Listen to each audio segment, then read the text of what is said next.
Hi friends, welcome to kiss vlog. Big பாஸ்ல வந்து பார்த்தீங்கன்னா, இன்னைக்கு ஓப்பன் நாமினேஷ் அதில வந்து பார்த்தீங்கன்னா, விக்கல்ஸ் விக்ரம்ஸ் வந்து திவ்யா செம்மையா வச்சு செய்றாரு. அதாவது யாராவது ஒரு கருத்து சொன்னா, அந்த கருத்த வந்து அவங்க அக்செப்ட் பண்ண மாட்றாங்க.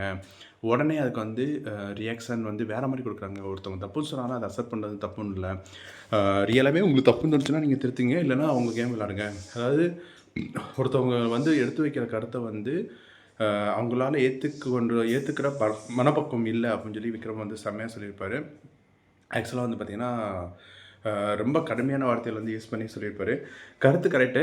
கடுமையான வார்த்தைய கூட கொஞ்சம் தவிர்த்திருந்திருக்கலாம். இந்த ஆளு பார்த்தீங்கன்னா, செம்ம காண்டுல இருக்காருன்னு நெனைக்கிறேன். நேத்தே வந்து ஆம் திவ்யா அவங்களுக்கும் விக்கல்ஸ் விக்ரமுக்கும் ஒரு பெரும் பஞ்சாயத்து போச்சு. பார்த்தீங்கன்னா, தேவையில்லாம கண்டென்சன்ஸ் இல்லாம அவங்க வீட்ல ரிலேட்டிவ்லாம் இருக்கவும் ரொம்ப ஒரு மாரியா போச்சு.